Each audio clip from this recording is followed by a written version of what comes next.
Hello everyone, and welcome back to Mr. DarXnights. I know many of you use these videos to relax or fall asleep, so before you drift off, leave a comment and let me know where you're listening from. And if you're enjoying these stories, don't forget to like and subscribe. Now, let's get comfortable and begin. Story 1. If you ever find yourself driving alone after midnight, with nothing but the hum of tires beneath you and the dark horizon stretching endlessly ahead, take my advice. Never trust a shortcut that wasn't on the map. Jason Reed had always trusted GPS. Living his whole life in the city, the idea of getting lost felt almost impossible. Highways were clean, signs were clear, and even in the dead of night, the soft glow of neon somewhere in the distance was a constant reminder of civilization. But that night, something felt different. He was hours from home, cutting through unfamiliar countryside after visiting his sister across the state. The highway stretched endlessly in both directions, a black ribbon over rolling hills. No other cars, no rest stops, just mile after mile of asphalt and an eerie sense that the world had fallen asleep without him. That's when the detour sign appeared. Bright orange, reflective letters. Detour, exit 72B. Jason frowned. He didn't remember seeing anything about road work. But the highway ahead was blocked off by blinking lights and a crude barrier of cones. He slowed, cursed under his breath, and took the exit. The ramp curled down into a smaller road, a cracked two-lane stretch line with leafless trees that clawed at the sky like black skeletal hands. His GPS flickered, recalculated, and showed nothing, just a spinning icon searching for signal. Great, he muttered, tightening his grip on the wheel. The road narrowed further, weaving through the dense woods. Moonlight barely pierced the thick canopy above. His headlights cut tunnels of sickly yellow light through the darkness, revealing glimpses of twisted roots, abandoned fences, and crumbling mile markers worn smooth by time. He drove for what felt like an hour, but the scenery never changed. Just more trees, more empty road, until he saw the sign. Welcome to Ashfield. Population 1,254. Jason squinted. The sign looked old, really old. Faded paint, bullet holes peppered across the metal. It stood crooked at the side of the road, like a warning instead of a greeting. His gut told him to turn around, but tiredness gnawed at him. He reasoned there might be a gas station, maybe a diner, somewhere he could rest for a while. A small town might be a blessing at this point. So he kept driving. The road widened slightly as he entered the town proper. Streetlights buzzed weakly, casting pale halos on the cracked sidewalks. Brick buildings leaned at odd angles. Shop windows were dusty but lit from within. An old bakery, a barber shop, a hardware store. The strangest part? It looked stuck, like a set from a 1950s movie, frozen in time. Jason slowed to a crawl, peering into the dim storefronts. In the bakery, an old woman in a floral apron smiled warmly as she wiped down a counter. A man in coveralls swept the sidewalk outside the hardware store, humming a tuneless song. A teenage boy leaned against a lamppost, tossing a baseball into the air and catching it over and over. They all waved at Jason as he passed. He waved back, half-heartedly, unnerved by how choreographed it all seemed. His stomach growled. Maybe food first, then directions back to main highway. He pulled up in front of a place called Miller's Diner, parked the car, and stepped out. The air smelled faintly of burning leaves and something sweet, almost like molasses. A small bell jingled as he pushed open the door. The diner was cozy. Checkered floors, red vinyl booths, a counter lined with chrome stools. A plump waitress with a beehive hairdo beamed at him from behind the counter. Well, hey there, stranger, she chirped. We don't get many visitors round these parts. You must be starving. Sit wherever you like. Jason smiled awkwardly and slid into a booth. Menus were already laid out neatly on each table. He picked one up. It listed simple fare: burgers, pies, coffee. As he was scanning the options, the waitress reappeared with a steaming cup of black coffee. On the house, she winked. You look like you could use it. Jason accepted it gratefully. The warmth was comforting against the creeping unease nibbling at the edges of his mind. As he sipped, he glanced around. The other patrons, Only a handful sat in near silence. An elderly man stared blankly at his plate. A middle-aged couple whispered to each other, occasionally glancing at Jason with forced smiles. The waitress returned with a pad and pencil. "So, where you headed, Han?" she asked brightly. "Trying to get back to the main highway," Jason said. "My GPS isn't working. I think I got turned around." The waitress's smile faltered, just for a second. "Well, now," she said slowly, "you just enjoy your meal. We'll get you sorted out after." Jason hesitated. Something about her tone made the hair on the back of his neck prickle. He ordered a cheeseburger and fries, more to avoid raising suspicion than from hunger. The food arrived fast, too fast. Barely 5 minutes after ordering, she placed a steaming plate before him. The burger tasted fine, normal, but when he looked around again, everyone was watching him.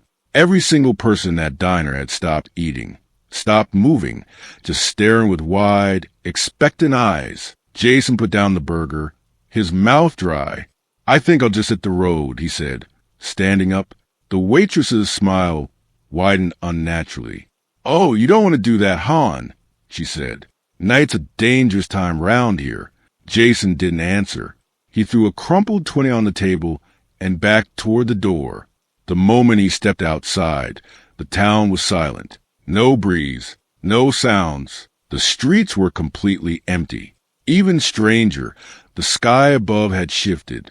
The stars were gone, replaced by a blank, featureless gray. Jason rushed to his car and tried the ignition. Dead, he swore, slamming his fists on the steering wheel. From the corner of his eye, he saw them, the townsfolk, standing perfectly still along the sidewalks. Rows of them, silent, watching. The boy with the baseball, the man with the broom, the old woman from the bakery, all frozen, eyes wide, faces slack. Jason stumbled out of the car, heart hammering in his chest. He sprinted down the street, hoping to find another car, another exit, anything. He ran block after block, but the town just kept looping back onto itself. Every street led back to Main Street. Every alley curved in impossible ways. It was like a maze designed to trap him. Finally, gasping for breath, Jason staggered into an alleyway behind the diner. At the far end, something shimmered. An opening? Hope flared in his chest. He bolted toward it, the world around him warping, bending. And just as he reached the edge, everything snapped black.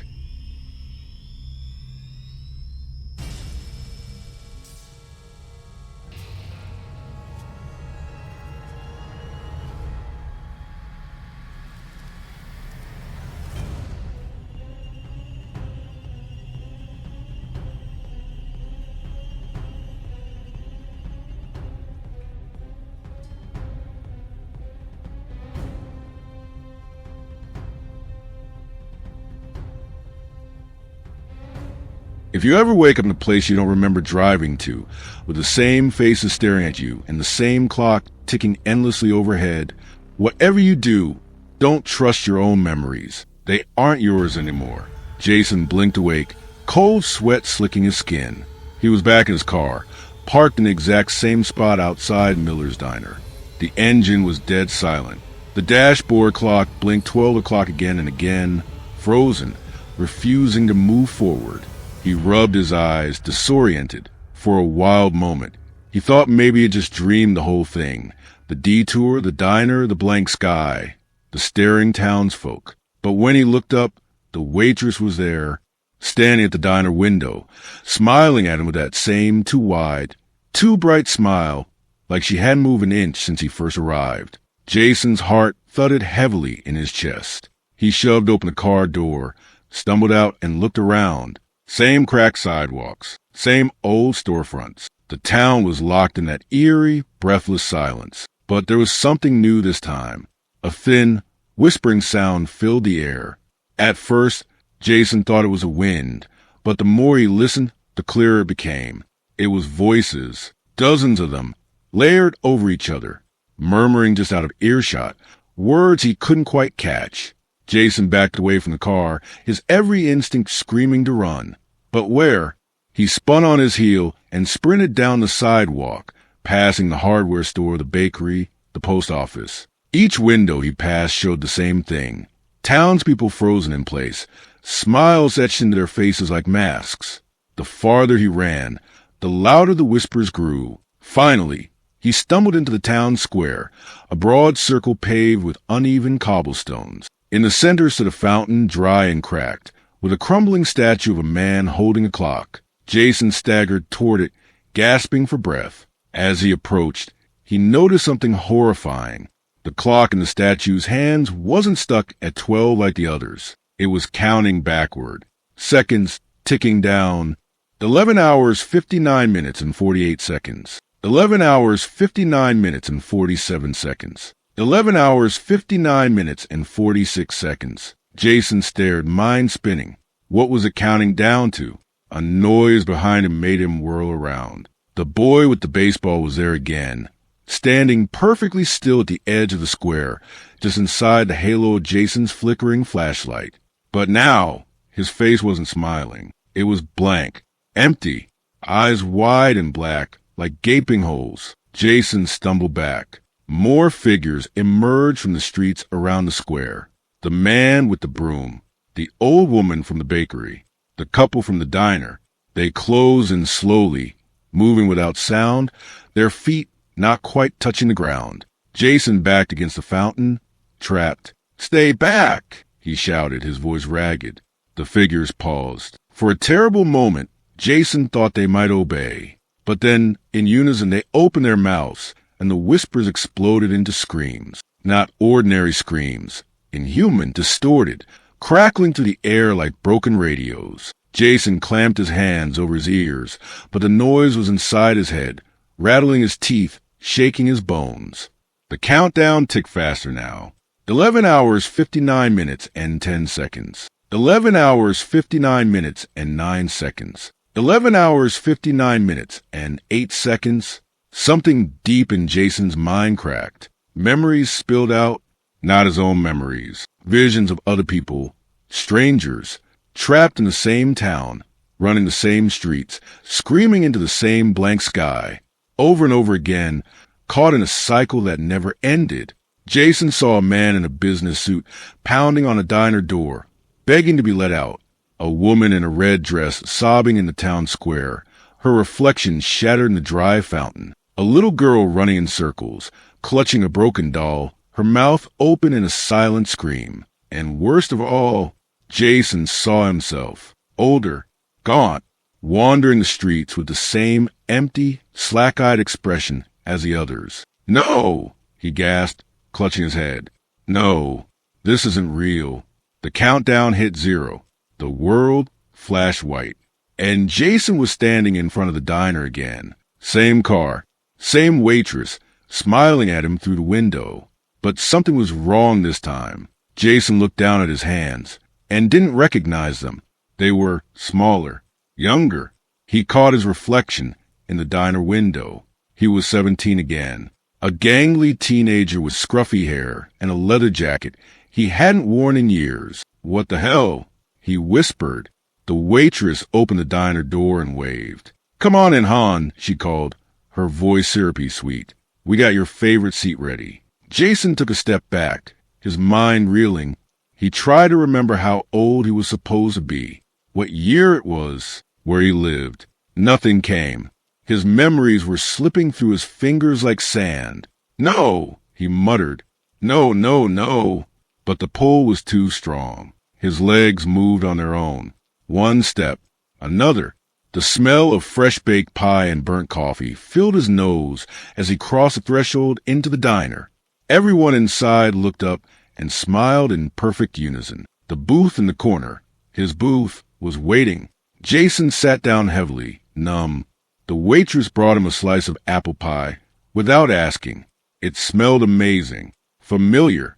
Jason picked up the fork with trembling fingers. He wasn't hungry, but he couldn't stop himself. He took a bite. The whispers returned, louder than ever. They weren't just around him now. They were inside him, telling him things. "You've always been here, Jason. You belong to Ashfield now. You are part of the town." Jason dropped the fork with a clatter. "No," he whispered. "I don't belong here." The waitress leaned over the table, her face impossibly wide, her teeth stretching far too many rows deep. "Oh, but you do, sweetheart," she said. Jason tried to stand, but the diner twisted around like a funhouse, walls stretching and bending, windows melting like wax. The townspeople rose from their seats. One by one, they approached him. The man with the broom, the couple, the boy with the baseball. All their faces blurred, twisting, until they all looked the same, blank and smiling. Jason staggered back against the wall, heart hammering. He needed to get out. Now, he bolted for the exit, shoving past the waitress, who cackled as he stumbled into the night. The town had changed again. Ashfield wasn't just frozen anymore. It was rotting. Buildings sagged inward, their bricks crumbling. Streetlights flickered and popped. The air smelled of mildew and decay. The sky above churned like dirty water, clouds swirling into a black spiral. Jason ran blindly through the streets. Somewhere deep inside, he knew if he stayed any longer, he would forget everything, not just who he was, but that he had ever existed at all. He tore through alleyways and empty lots, the town folding on itself, reshaping, trying to trap him. Every corner he turned, the streets looked more like endless hallways, floors sticky, walls pulsing like living things. Finally, up ahead, he saw it, a break in the buildings, a narrow path leading into a pitch-black forest. Without thinking, Jason sprinted toward it. The whispers rose into a deafening chorus. He didn't look back. He didn't dare. As he crossed the threshold into the trees, the town behind him screamed, a sound of pure rage and despair. And then, silence. Jason collapsed in the dirt, gasping. Above him, the sky was black and starless. But he was out. He was out. For now.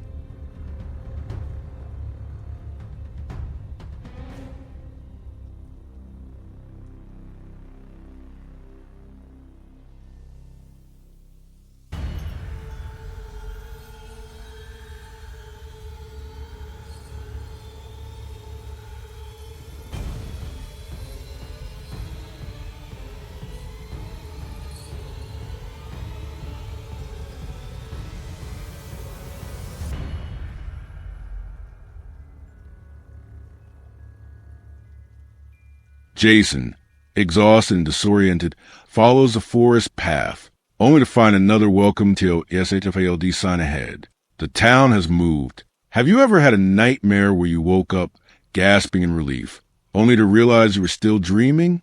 And then you woke up again and again and again? What if you never really woke up at all? Jason staggered down the forest path, every muscle screaming, his mind teetering on the edge of collapse.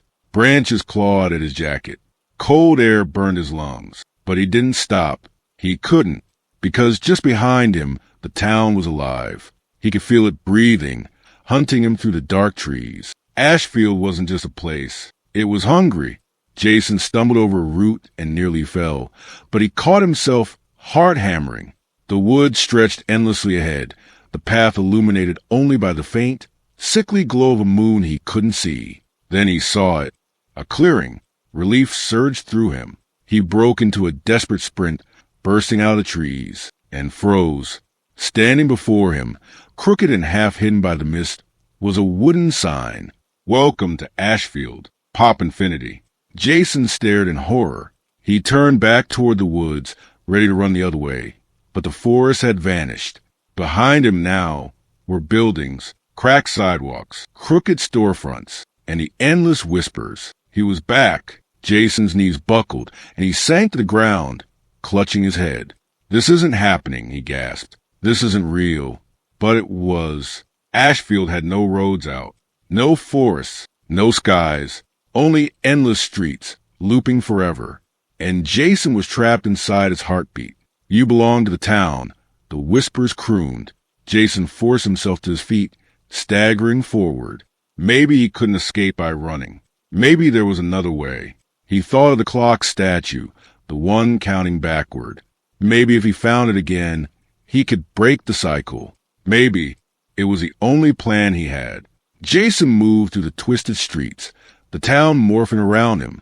Shops flickered in, and out of existence. Street signs warped into symbols he couldn't understand. Windows revealed glimpses of himself, standing inside, staring out, smiling vacantly. He didn't stop, not until he found the town square.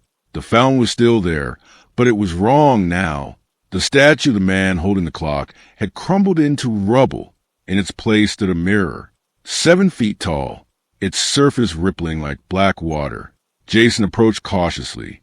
In the reflection, he saw the town behind him, empty, lifeless, but he also saw himself, or rather, a version of himself, older, broken, wearing the same slack-eyed smile as the townspeople.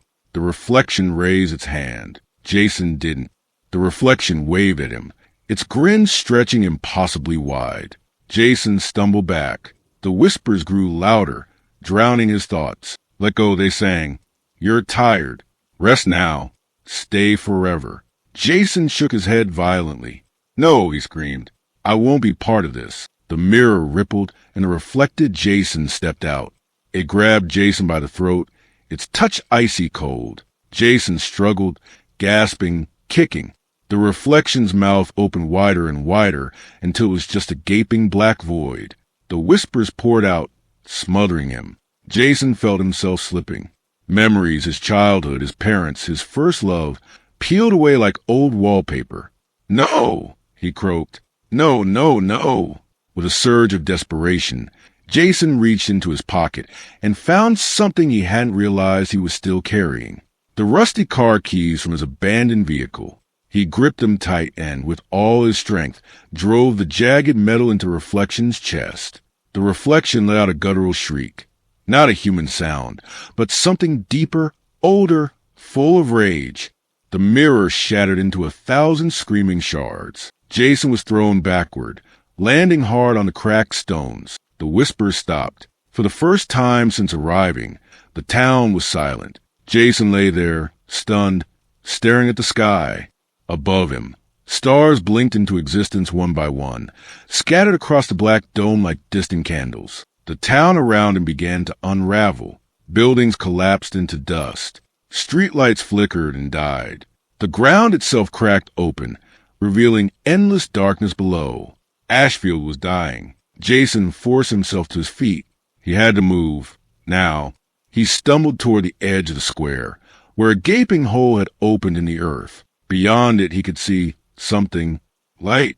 Not the sickly neon of the diner, or the false sun of the frozen town. Real, warm light. A way out. Jason gritted his teeth and sprinted. The ground crumbled under his feet. The townspeople, what was left of them, crawled from the ruins, reaching for him. Their faces were melting, sloughing off like wax. Their voices were still pleading. "Stay with us. Don't leave. You're one of us now." Jason didn't look back. He leapt across the chasm and hit solid ground on the other side. Behind him, Ashfield howled one final time, a sound so full of despair it rattled the bones in his chest. Then it was gone. The ground sealed shut. The town was no more. Jason collapsed, gasping. When he opened his eyes, he was lying beside a real highway, cars roaring past under a dawn sky. Normal. Real. He was free. Jason pushed himself up, laughing shakily. He didn't care where he was. He didn't care what day it was. He was alive. As he staggered toward the road, a pickup truck pulled over. The driver, a grizzled man in a trucker hat, leaned out the window. "You all right, son?" he called. "You look like hell." Jason nodded, tears burning his eyes. "Yeah," he croaked. I just need a ride." The man waved him in. Jason climbed into the passenger seat and slammed the door. As the truck rumbled back onto the highway, Jason glanced in the side mirror. For just a split second, he saw it. A flicker of a wooden sign standing in the trees far behind them. "Welcome to Ashfield. Pop one." Jason closed his eyes and prayed he'd never dream of that place again.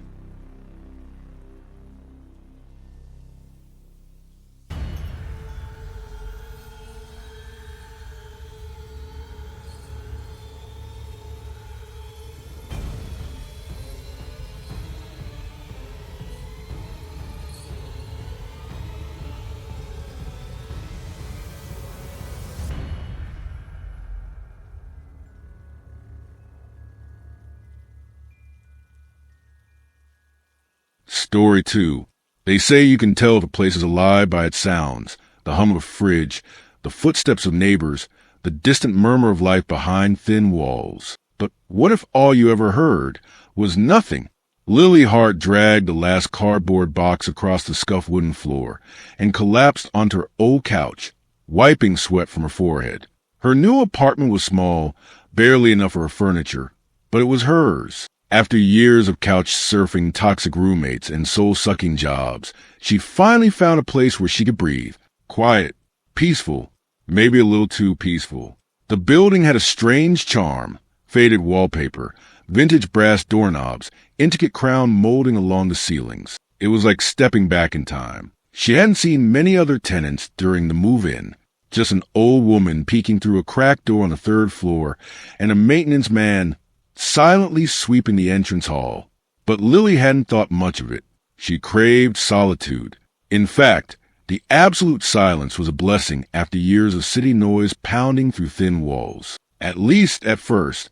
The first night, Lily sat cross-legged on her mattress, eating takeout straight from the container, scrolling mindlessly through her phone. Outside, the building was cloaked in darkness. Not a single light burned in the windows across from hers. She expected to hear the usual sounds of apartment living, muffled TVs, distant arguments, laughter. Instead, there was nothing, only the whisper of the wind through cracked window frames. No footsteps above her, no pipes rattling, no hum of life. It was unnerving. She turned on the TV just to fill the dead air. Static flickered for a moment before settling on a grainy news broadcast. The anchor's smile twitched unnaturally. Maybe the signal's bad, Lily thought, shivering. She pulled a throw blanket tighter around her shoulders and told herself it was just the first night jitters. Everyone needed time to adjust, especially in an old building like this. But as the hours dragged on and midnight turned to 3 a.m., she couldn't shake the feeling that she wasn't alone. Something in the building was watching. On the second night, things got stranger. Lily was brushing her teeth when she caught movement in the bathroom mirror, not behind her, inside the mirror. Just for a second, she saw her reflection hesitate, moving a fraction slower than her real body. She blinked. It was gone.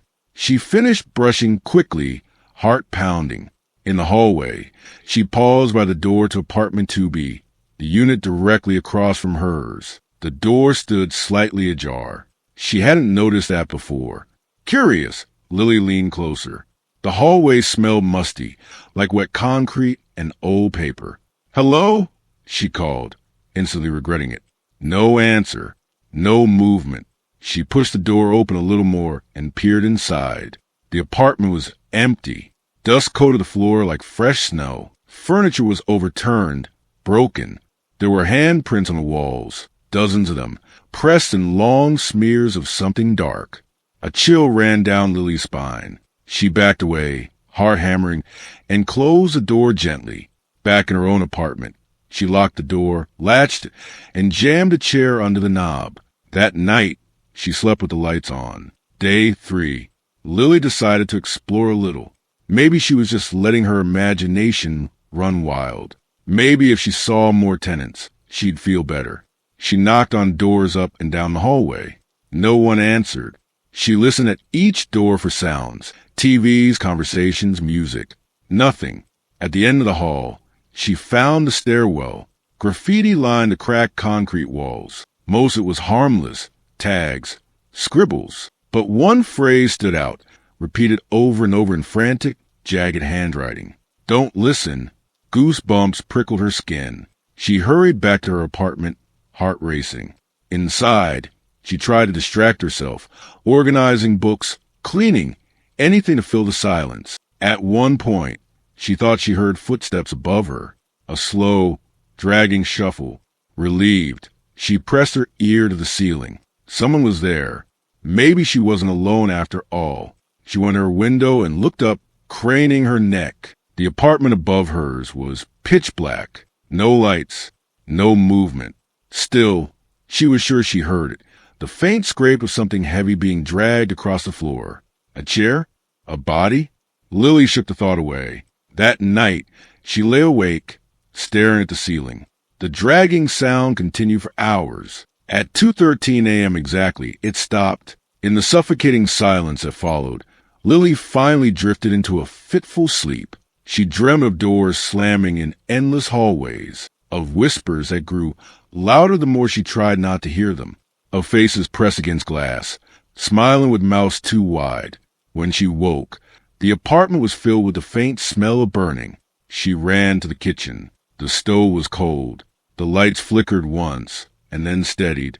Her phone buzzed on the counter. A text from an unknown number. "Welcome home, Lily." Her blood turned to ice. She didn't remember giving her number to the landlord, or to anyone. Hands shaking, she blocked the number and turned off the phone. She needed to get out, clear her head. She grabbed her coat and fled into the hallway. The air outside her door was colder, heavier. As she moved toward the stairwell, she noticed something she hadn't before. Apartment 2B's door was wide open again, and this time there was someone standing inside. A man in a gray suit, motionless, staring straight at her. His face was blurred like a smudge painting. Lily froze. The man didn't move, didn't blink, didn't breathe. Slowly, she backed away. He remained still. When she reached the stairwell door, she yanked it open and bolted down the stairs, her footsteps echoing unnaturally loud. The lobby was empty. The front doors chained shut. She hadn't noticed that during the move-in. Outside the glass doors, the street was deserted. No cars, no people, no birds in the sky. The world looked, paused, as if someone had hit a giant mute button. Lily spun around, heart hammering. The maintenance man stood at the top of the stairs, watching her. His eyes were wrong, milky, unfocused. His mouth opened slowly, but no sound came out. Lily ran, back up the stairs, past her floor, higher and higher. The building seemed to stretch infinitely upward, each floor darker and colder than the last. Finally, she burst onto the rooftop. The city spread out before her, silent and still. No movement, no lights, no life. Tears blurred her vision. She wasn't in the city anymore. She wasn't even sure she was in her own world. Somewhere below, she heard the doors creak open. The maintenance man, the faceless neighbors. They were coming, and she was trapped. The rooftop door groaned as it swung wide. Lily turned, her back to the edge, staring into the black stairwell. One by one, the neighbors emerged, silent, smiling, coming for her.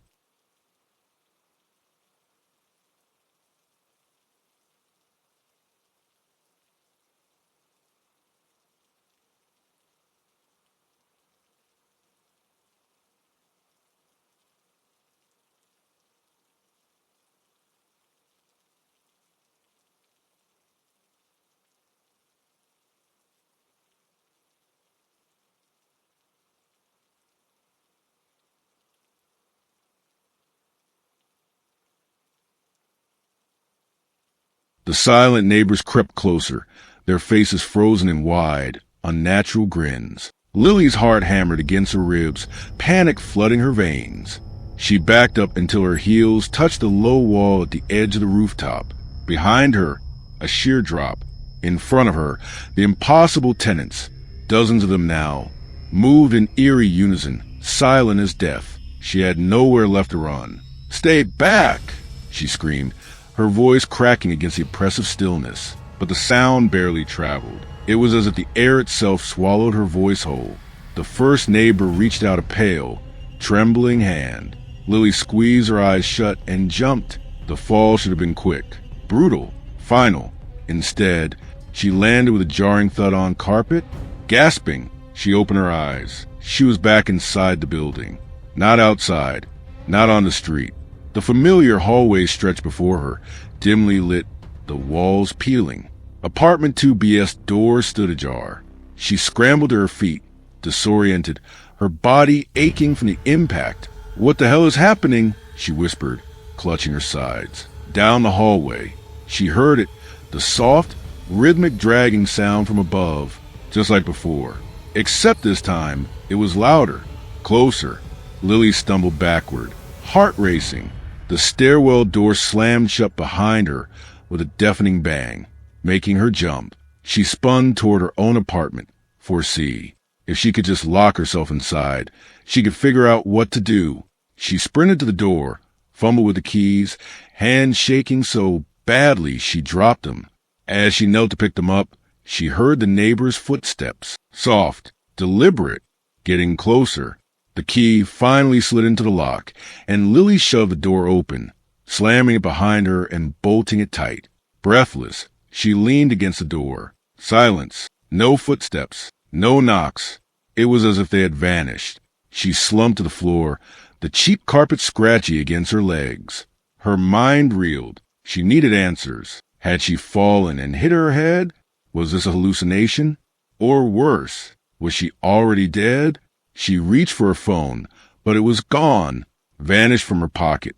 Her hands trembled. Across the room, the old landline phone bolted to the wall rang, its shrill tone shattering the silence. Lily screamed, clutching her chest. The phone kept ringing, insistently, as if it were alive. With trembling steps, she approached and picked up the receiver. "Hello," she croaked. For a moment, only static. Then a whisper, faint, distorted. "You don't belong here." The line went dead. The phone slipped from her fingers, clattering to the floor. She stumbled backward, bumping into the kitchen counter. Suddenly, the light in the living room flickered and went out.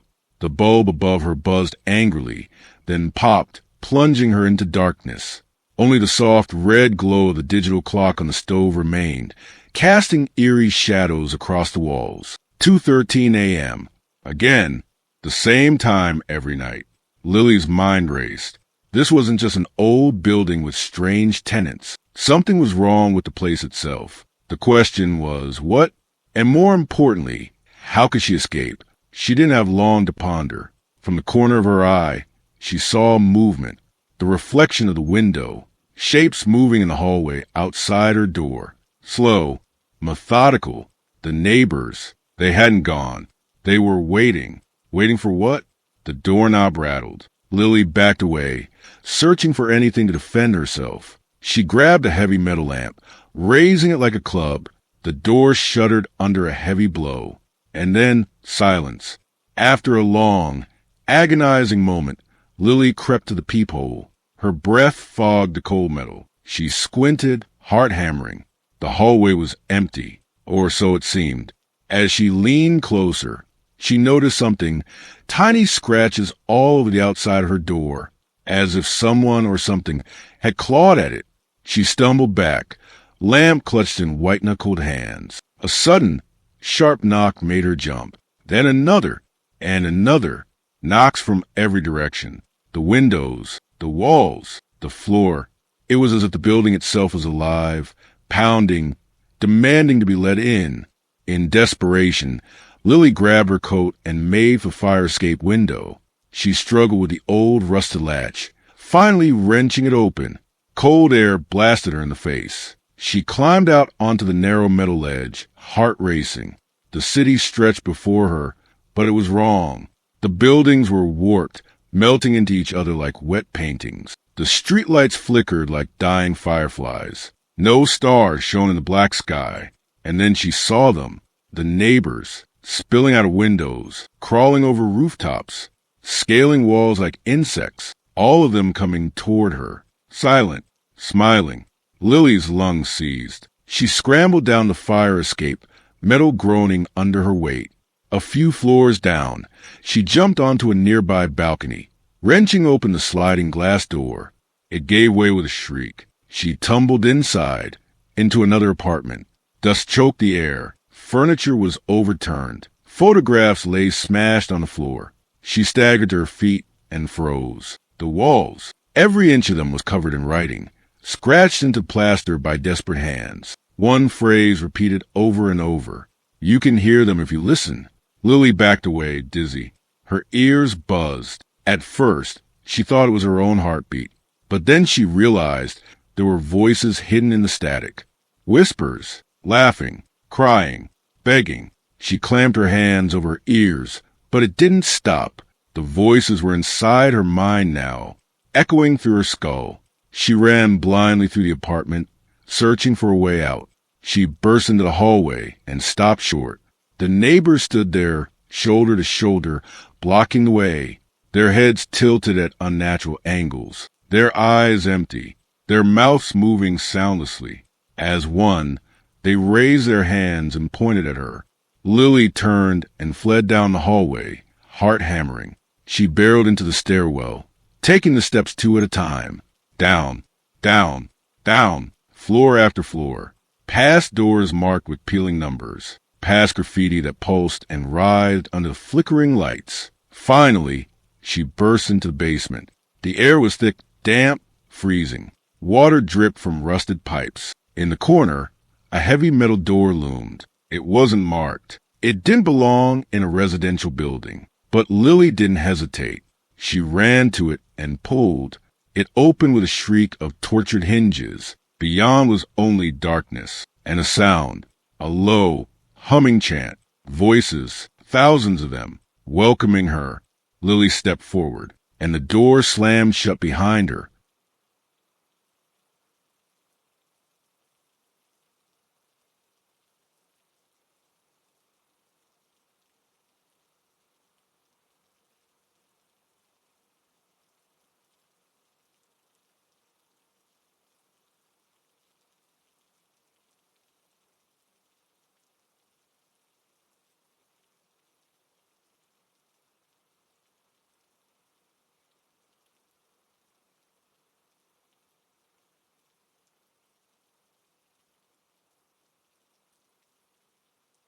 The door clanged shut behind her, plunging Lily into suffocating darkness. For a moment, she stood frozen, the sound of her own panic breathing loud her ears. Then, faintly, she heard it, the whispering.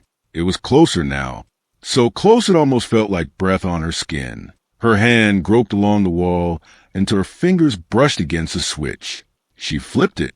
A dim, flickering light buzzed to life overhead. Lily gasped. She wasn't in a basement anymore. She was in a long, endless corridor. The walls were smooth, sterile, almost like a hospital, but wrong. The hallway curved in ways it shouldn't have. The ceiling sloped and dipped unnaturally. The fluorescent lights hummed and popped, casting everything in a sickly yellow glow.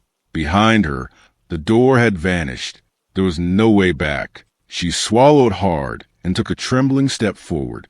As she moved, the whispers grew louder, shaping into fragmented words. Stay. Listen. Join us. Lily hugged herself tightly, heart hammering. The hallway forked ahead, left and right. Both paths looked identical. No signs, no exits, only endless, sterile halls that stretched into oblivion. Panic flared.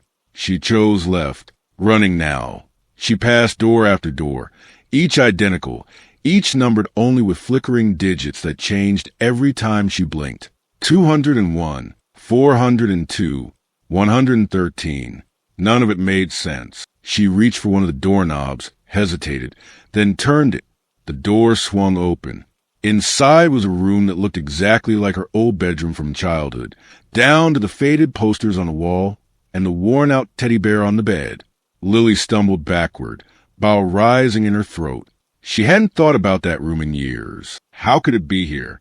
As she stared, the room flickered like a bad signal, and the posters peeled away, revealing walls covered in deep scratches. The teddy bear turned its head toward her with a creak of snapping joints. Its button eyes were hollow. Empty. Lily, it whispered in a child's voice. Stay with us. She slammed the door shut with a sob and kept running. The hallway twisted around her, the floor tilting at impossible angles. Her body strained to keep upright as gravity pulled in the wrong direction. Another door, another desperate grab for escape. This time, she stumbled into what looked like a security room. Monitors lined the walls, dozens of them, each flickering with grainy black and white footage. She stepped closer. Every screen showed the same building. Her building. The apartment complex she had moved into weeks ago. Except the footage was wrong. The hallways were filled with figures. Twisting, writhing, crawling figures with broken limbs and empty faces. On one monitor, She saw herself, standing exactly where she was now, frozen in horror, and behind her, movement. She spun around. Nothing. She turned back to the monitor and saw a figure standing inches behind her. A neighbor, grinning, silent. Lily screamed and bolted from the room, not daring to look back. The whispering became a roar now, drowning out her thoughts. A single phrase repeating again and again in 1,000 voices. You are one of us now. She ran until her lungs burned, until her legs gave out, and she collapsed to her knees. The hallway ended abruptly ahead of her in a massive black door. Unlike the others, this door pulsed with a faint red glow. A heartbeat, calling to her, begging. Lily staggered to her feet. She knew, somehow, that if she opened that door, there would be no coming back. And yet, she couldn't turn away. Her hand lifted almost of its own accord. The door creaked open. Inside was darkness, and then a room. Her apartment, for see, exactly as she had left it. The same peeling wallpaper, the same ugly carpet. The only difference was the figure standing in the center of the room. It was her, or something wearing her face. The other Lily smiled, a wide, twisted smile that didn't reach her dead eyes. You took my place, the doppelganger said in a voice that was barely a whisper. You moved into my home. The real Lily shook her head violently. No, I didn't know. I just signed the lease. The other Lily took a step closer, her form shimmering like heat on asphalt. The room trembled around them. Someone always has to stay, the thing whispered.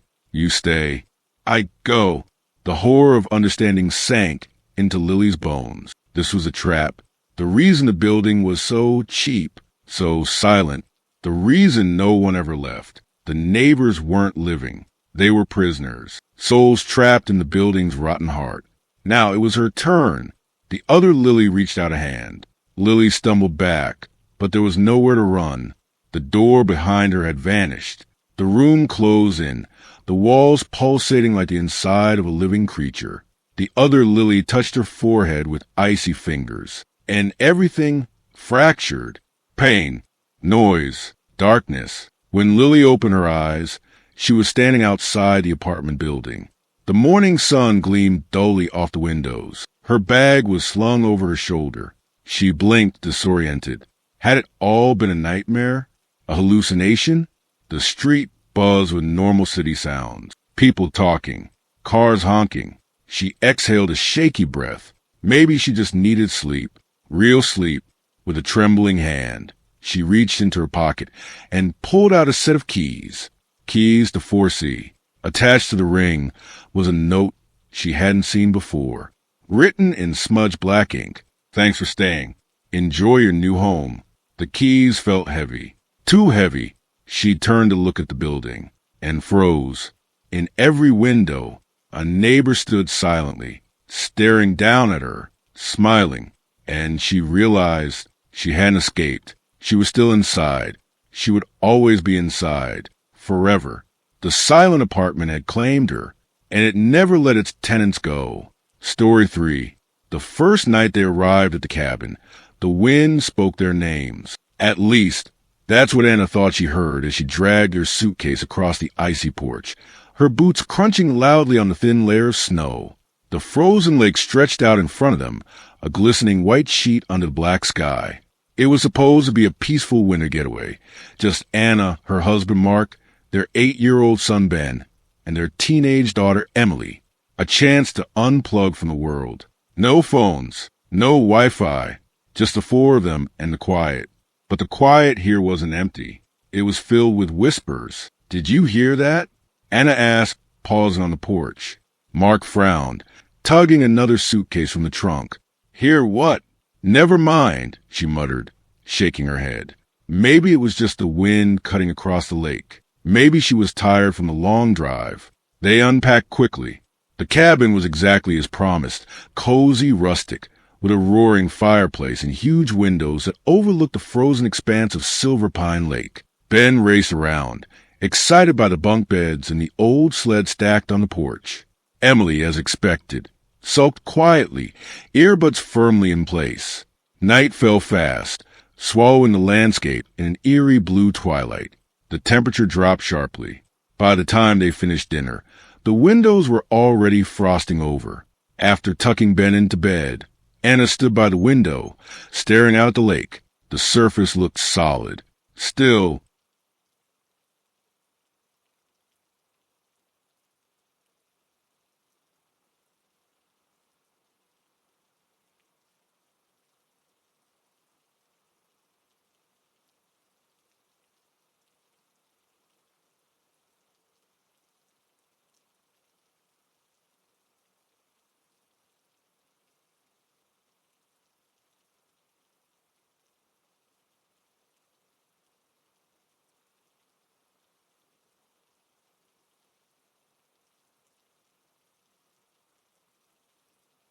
too still.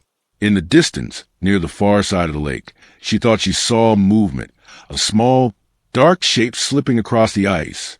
A deer maybe? Or a trick of the light. She pressed her hand to the cold glass, and that's when she heard it again. A faint whisper, barely there, rising from the direction of the lake. Her name, Anna! She spun around. No one was there. Mark was busy stoking the fire. Ben was snoring softly upstairs. Emily was still glued to her phone, oblivious. Anna shook herself. She needed sleep. That night, a storm moved in. Snow drifted down in thick, heavy flakes, muting the world to silence. The family slept fitfully. At some point during the night, Anna woke to the sound of footsteps crunching outside the cabin. Slow, deliberate footsteps, too heavy to be an animal. She sat up, heart pounding. Through the curtain, she glimpsed a figure standing near the edge of the lake, watching, staring up at the cabin. She fumbled for her glasses, but by the time she looked again, the figure was gone. Maybe it had never been there at all. Maybe the wind was just playing tricks on her. The next morning, the storm had passed, leaving the world buried under a fresh blanket of snow. The lake glittered under the pale sun, deceptively beautiful. Mark suggested they go ice fishing. Anna hesitated. Something about the lake unsettled her, but Ben was thrilled at the idea. They bundled up and trudged across the ice, their boots leaving crisp trails behind them. Mark drilled a hole near the center of the lake. As the drill bit pierced the ice, Anna swore she heard a faint wail rising from the depths, a low, mournful sound. She glanced around. No one else seemed to notice. Ben peered eagerly into the dark hole. "It's so deep," he whispered. Mark chuckled, handing him a small fishing pole. "That's why the fish are huge here. They sat for hours, huddled against the cold, but caught nothing." Still, Ben refused to leave. He sat by the hole, staring into the blackness as if waiting for something. Finally, Anna insisted they return to the cabin. That night, the whispering grew louder. Anna tossed and turned, unable to sleep. Around 3 a.m., she heard it again, clearer now. Voices, not just one, but many, calling, crying, begging. She rose from bed and crept to the window. Out on the lake, faint figures moved beneath the surface, their shapes distorted by the ice. Hands pressed against the underside. Mouths gaped in silent screams. Anna stumbled back, hard in her throat. She wanted to wake Mark, but when she turned, he was gone. The bed was empty. Panic surged. She rushed down the stairs. Ben's bunk was empty, too. So was Emily's bed. The front door was ajar, swinging gently in the icy wind. Anna ran outside barefoot, the snow burning her skin. She screamed their names into the night. No answer, only the soft, beckoning whispers rising from the lake. And then she saw them, all three of them, standing in a line out on the frozen lake. Still, silent, facing her. Their faces were blank, pale, expressionless. Anna tried to move, but her body refused. The cold gripped her bones, rooting her to the spot. The figures beckoned to her. "Come join us," the whispers said. "Come below."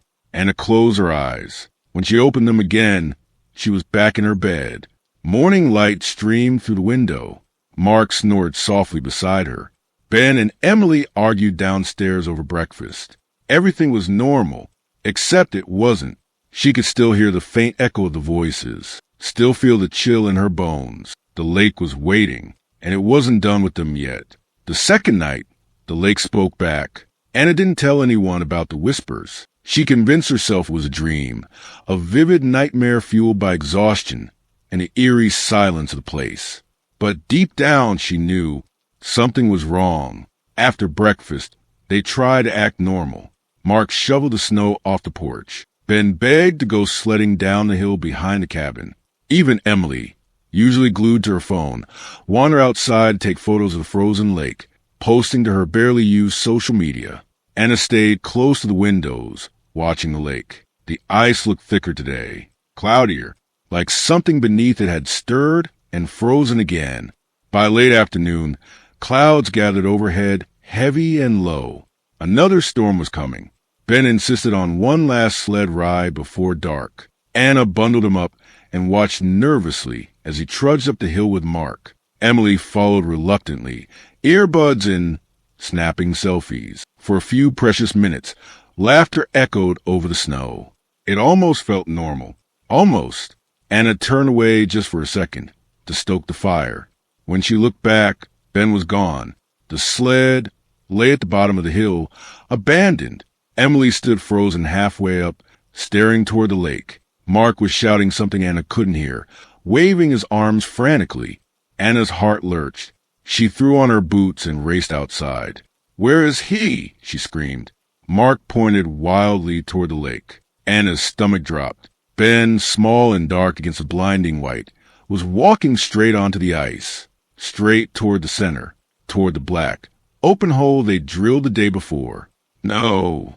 Anna shrieked. The ice creaked ominously under her boots as she ran. "Ben, stop!" He didn't react. He moved stiffly, like a puppet pulled by invisible strings. Anna could see his face now, blank, slack-jawed, eyes glassy. She skidded across the ice, arms outstretched. Mark was close behind her. They reached Ben just as he reached the hole. Anna grabbed his coat, yanking him backward. His body resisted, unnaturally strong for an 8-year-old. "Ben, wake up," she sobbed. He blinked slowly. His lips moved. Anna leaned closer. He was whispering, repeating something over and over, not in English, not in any language she recognized, a guttural, rhythmic chant. Mark scooped Ben up and carried him back toward the cabin. Anna stumbled after them, heart hammering. That night, the storm returned with vengeance. The cabin rattled under howling winds. Snow piled against the door, trapping him inside. Ben sat silently by the fire, rocking back and forth, muttering in that strange tongue. His skin was ice cold to the touch, his eyes blank. Emily locked herself in her room, terrified. Mark tried to stay calm, but Anna saw the fear behind his eyes. "We need to get him to a hospital," she said. Mark nodded grimly, but there was no way out tonight. The storm had buried the road. They were trapped. Anna stayed up all night, watching Ben. He never slept, never blinked, just rocked and whispered.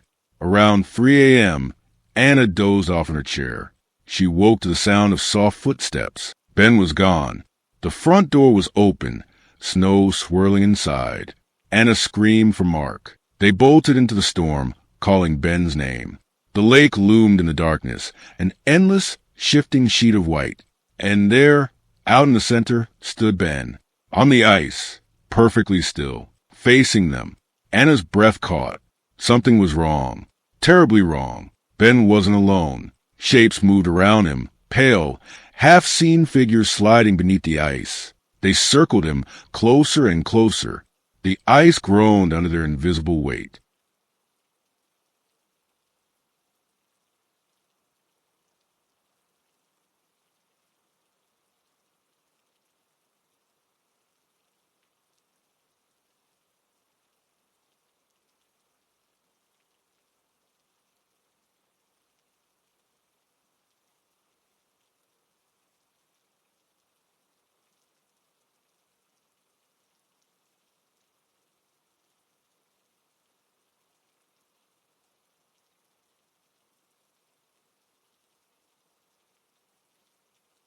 Anna started toward him.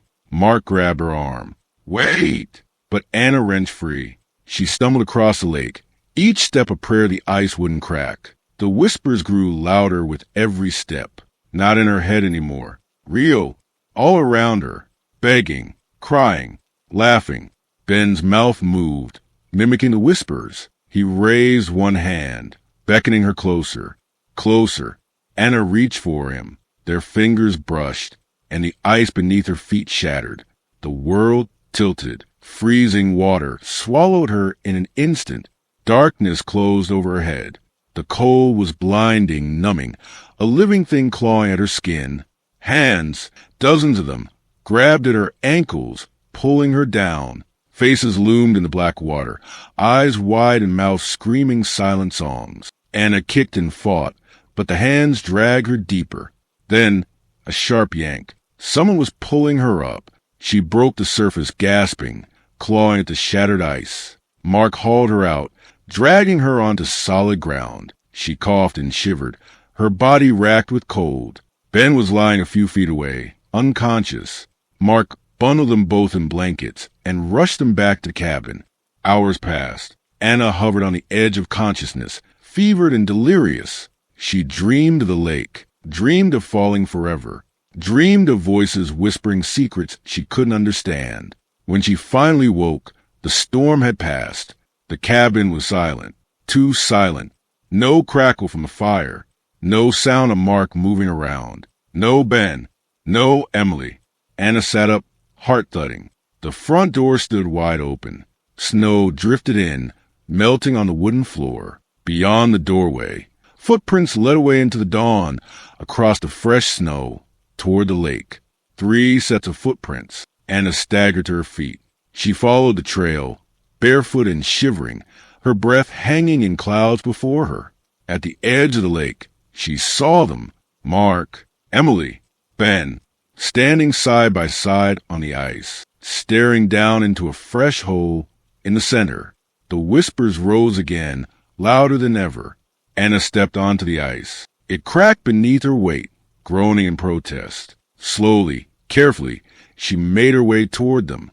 They didn't move, didn't speak. Their faces were serene, blank, lost. Anna reached out. Ben turned his head slightly, eyes meeting hers, and smiled. A slow, unnatural smile that didn't belong on her son's face.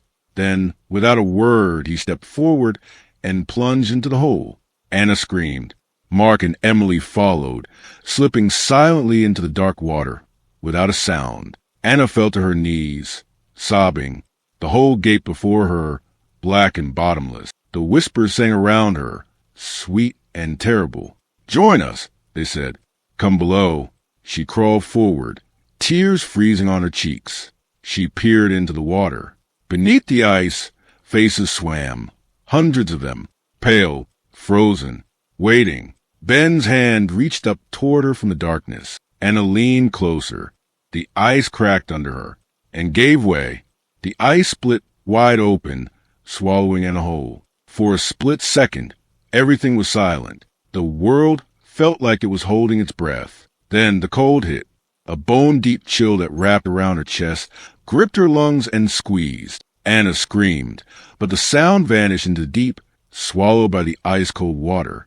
Her arms flailed as the freezing blackness closed around her. Her heart pounded in panic, her body numb and stiff from the shock of the cold. She kicked, trying to swim, but the water was impossibly thick, like something was holding her down. Beneath her, the black abyss seemed to stretch forever. And then she saw it, a shape moving just out of reach. A face, Ben's face. His eyes, empty, hollow, stared back at her with an unnatural calm. The whispers started again, louder now, echoing in her mind, in her ears, wrapping around her soul. Join us forever." Anna's chest tightened. She reached for Ben, her fingertips brushing against his cold, pale skin. But just as she touched him, his body jerked away, sinking deeper into the water. She tried to follow him, but the water was too thick, the pressure too much. Someone was dragging her down. Anna's lungs burned. She couldn't breathe.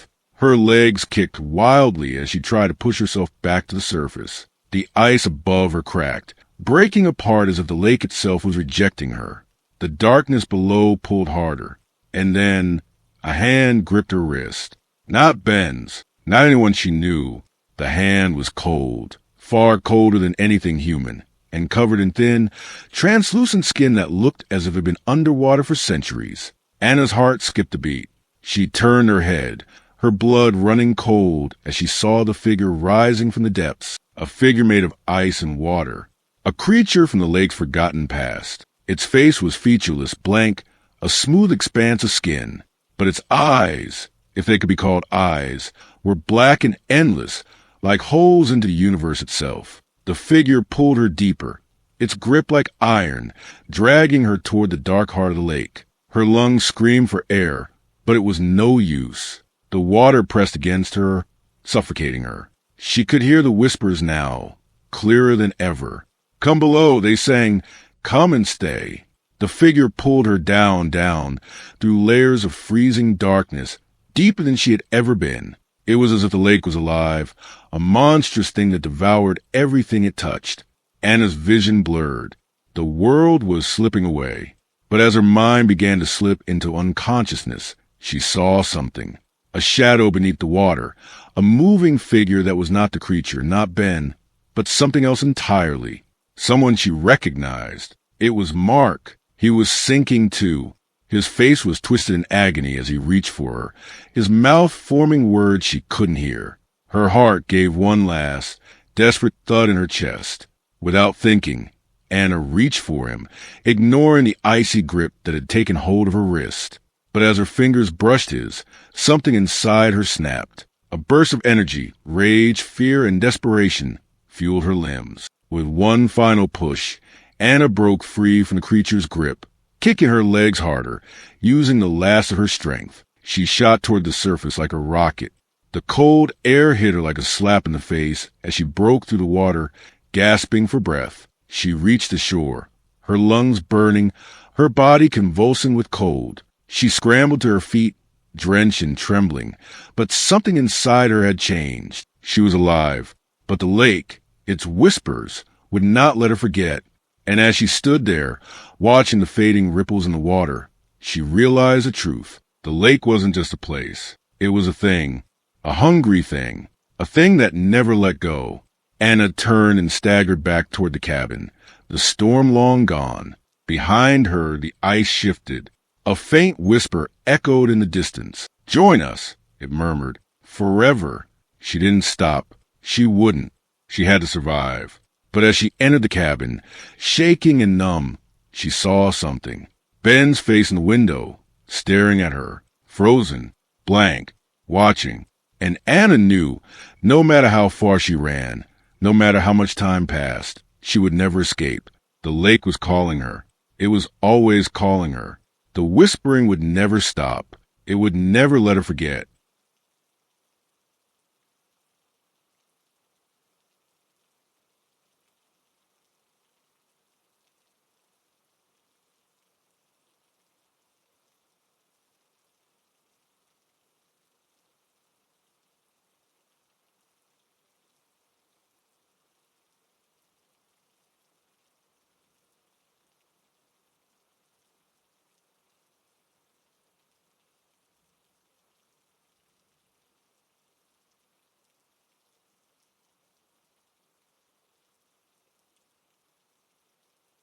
Story 4.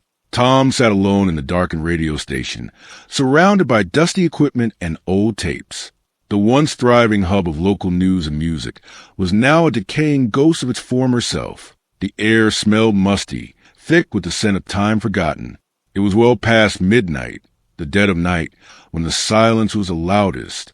His job was simple. Sit at the desk, keep the station running, and log the hours. But tonight felt different. Tonight, there was something in the air. As Tom adjusted the static-filled dials, something caught his eye.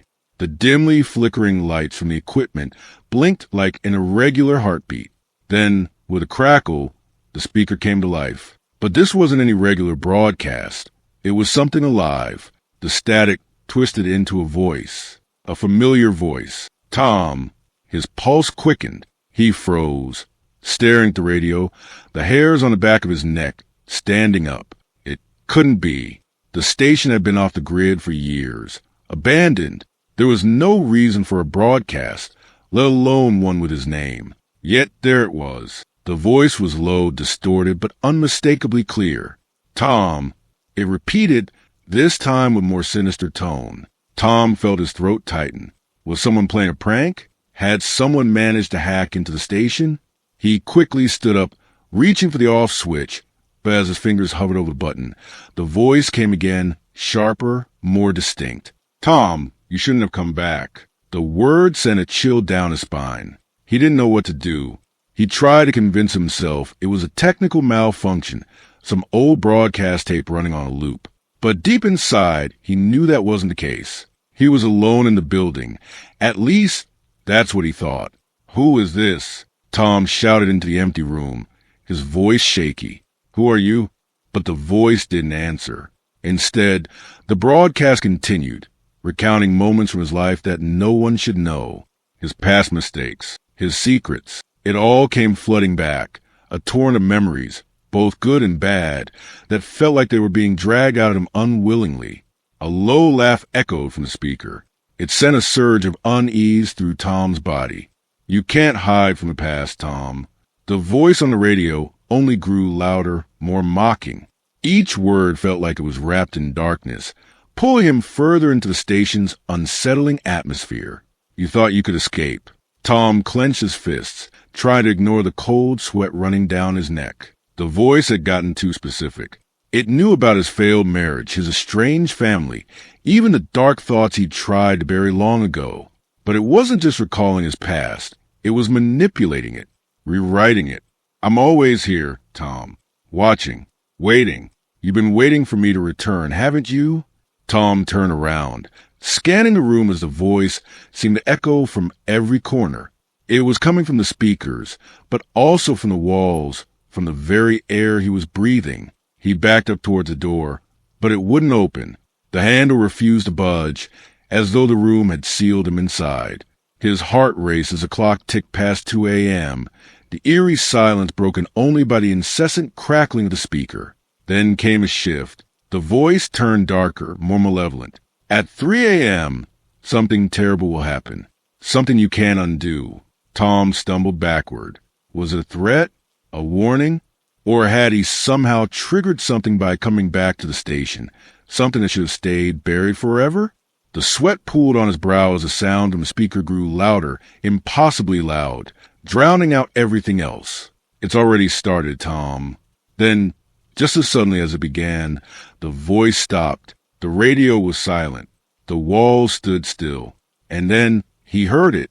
A soft, creaking sound, like the shuffle of footsteps. But there was no one else here. The station was supposed to be abandoned, the building long forgotten. Tom's breath hitched as he turned toward the door again, desperately pulling at the handle. It was still locked. A cold shiver ran down his spine as he realized something far worse was happening. The door was locked from the inside. Ending scene. Just then, the station lights flickered and then went out completely, plunging him into total darkness. His heart hammered in his chest as he fumbled for his phone, his hands trembling.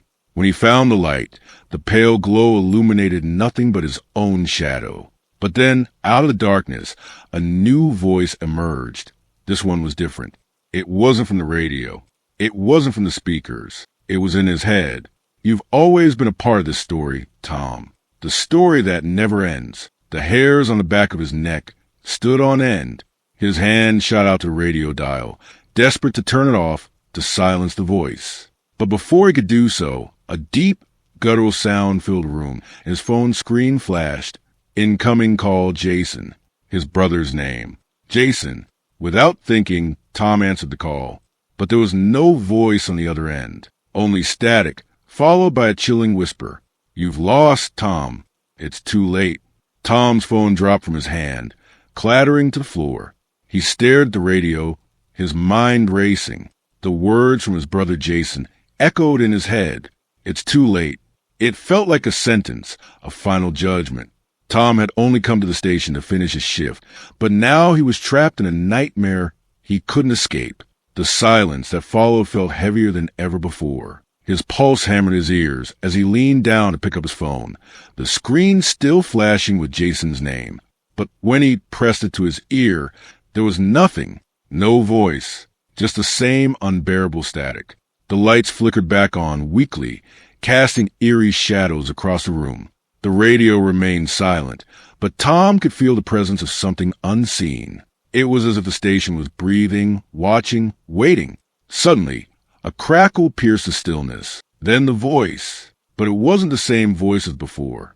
It was deeper, darker. A voice that made the air grow colder. "You're not supposed to be here, Tom." Tom's blood ran cold. It was the same voice, but now it felt far more sinister, far more aware.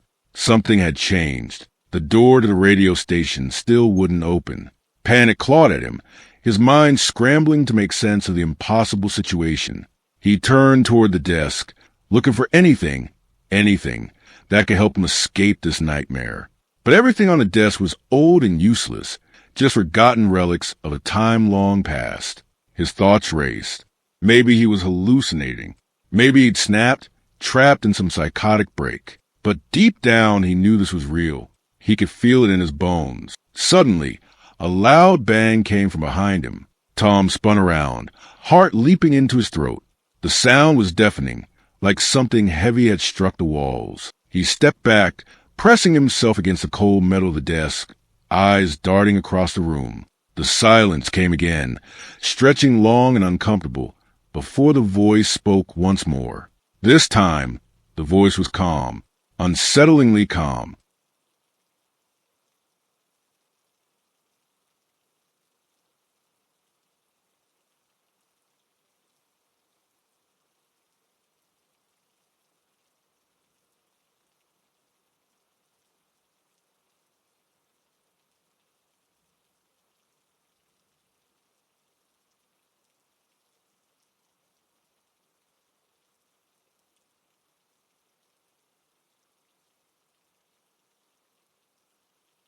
"You've been waiting for me, Tom. You've always been waiting." Tom's breath hitched as the floor beneath him seemed to shift, like something was moving below him. Was it the building, or was it something else? You can't escape the past. You never could. The station, which had once been a lifeline to the community, now felt like a tomb. Every piece of equipment, every dusty piece of furniture, felt like it was part of the trap. It was as if the station itself had come alive, eager to pull him deeper into its suffocating embrace. Tom stumbled toward the window, desperate to see outside, but the glass was covered in grime, fogged up from the cold. He wiped at it with the back of his hand, but it didn't help. The world outside was as dark and uncertain as the one inside. All he could see was his reflection, sweaty, wide-eyed, trapped. But then the reflection moved. He blinked, heart hammering in his chest. The figure in the window was no longer just his own. It was a shadow, a silhouette standing behind him, just out of reach. And it wasn't his own movement. It was something else. Tom spun around, but there was nothing there, only the sound of the radio, crackling once again. "You can't run from me." Climax. The air grew colder, the shadows deeper. Tom could feel the presence of something or someone closing around him, surrounding him with an unnatural weight. His instincts screamed at him to leave, to run, but the door remained locked. His mind screamed for clarity, but was being drowned out by the relentless static. The radio, still crackling with static, suddenly shifted again, this time playing a strange melody, something haunting, something familiar, something wrong. And then the voice, smooth and almost mocking, came once more. "The real question, Tom, is whether you'll leave with the truth or whether I'll drag you down with me." Tom felt his body tremble. What did it mean? What was the truth? And why was it so insistent on bringing him back into the fold? This place, the station, felt like a place for lost souls, a place where memories lingered, where things couldn't be forgotten. The static had a rhythm now, like a heartbeat pulsing steadily through the room. Suddenly, something caught his eye. A flicker, a shape darting past the corner of the room. Tom's head whipped around, but again there was nothing, only the steady hum of the radio. But then it moved. The lights flickered again, and with it, the shape reappeared, this time clearer than ever. It was a figure, shrouded in shadows, tall and imposing. A man? No, this was different. It was the ghost of something long gone. I've always been here, Tom. I've never left. Tom's heart stopped. He knew this voice. He recognized it, even though it felt like a dream, a nightmare. The figure in the shadows grinned, and Tom felt the temperature plummet even further. You've never been alone, Tom. You've always known that, haven't you? The voice was right. He had always felt it, the presence in the back of his mind, the weight of the past pressing on his every step. With a sudden lurch, Tom's vision blurred. His knees buckled, and he collapsed to the floor, his breath coming in sharp gasps. His fingers scraped against the floor, and he could feel the ground moving beneath him, as if it was alive, shifting like a living entity. It wasn't the building. It wasn't just the station. It was the voice. The radio crackled one final time, before everything fell into dead silence. Ending scene. Tom lay on the floor, disoriented and terrified. His fingers twitched as he tried to push himself up, but his body felt like it was being weighed down by invisible hands. He glanced toward the radio, still emitting a faint hum, but the room around it was now bathed in a cold, sickly light. Suddenly, he heard the door open behind him. Click. He turned, his heart pounding. The door had unlocked, but as he stood up, the room seemed to stretch and twist around him. The walls felt like they were caving in, and the very air felt thick and suffocating. And then, in the doorway, stood the figure from the shadows, the one he had seen in the reflection. The voice came again, this time from behind him, in his ear, cold and low. You thought you could leave. You thought the station was just a place. But it's never been just a place, Tom. It's a memory. And memories don't let you go. Tom's eyes widened in terror as he realized the truth. The station wasn't just broadcasting the past. It was keeping alive. And now he was part of that broadcast. His body froze, paralyzed by fear as the figure reached out for him, its cold hand grazing his shoulder. And everything went dark. Tom's body shuddered as the room fell into an oppressive, suffocating darkness. His vision blurred, the world around him spinning into nothingness. He reached out, desperate for something, anything, to anchor him, but there was only cold air, suffused with a faint hum of static. The figure behind him moved closer, its presence more palpable than any physical touch. He felt the air shift, the temperature plummeting to a bone-chilling low. Tom's skin prickled, his body trembling uncontrollably. The weight of 1,000 forgotten voices seemed to press down on him. He couldn't escape. He wasn't meant to. The voice that had been guiding him all this time, whispered once again, now directly into his ear. It's too late for you, Tom. You should have never tried to run from the truth. Tom's mind screamed for release, for freedom. His chest tightened as if invisible hands were gripping his ribs, pulling him deeper into the suffocating darkness. The static on the radio surged violently, each crackle feeling like a needle in his brain, lancing through his skull. Run, his instincts told him, but his body betrayed him, locking him in place, paralyzed by the terror that seemed to emanate from the very walls of the station. Through the oppressive silence, the radio crackled again, louder this time, almost deafening. The voice had stopped speaking, but the radio hummed with something else, something that felt unnatural. The hum intensified, vibrating the air itself. Tom could feel it under his skin, as though it was coming from the very marrow of his bones. And then, with a loud, thunderous crack, the sound of the voice returned, this time distorted, garbled as if it were coming from a broken machine. You can't escape it. You can't escape me. Suddenly, Tom's vision cleared, though he wished it hadn't. The shadows in the room began to twist, coiling in unnatural ways, crawling along the walls like living things. The air seemed to grow thicker with each passing second, as if the station itself was consuming him. But then, the lights flickered on, and in the dim, flickering light, Tom saw it. The figure stood in front of him now, close enough that he could feel the cold emanating from its very presence. It wasn't just a shadow. It was something else entirely. A man, or rather, the remains of one. His skin was pallid, as if the life had been drained from it long ago. His eyes were hollow, black pits, voids that seemed to draw in all light, all hope. "I am the station," the figure whispered, the voice coming from every corner of the room at once.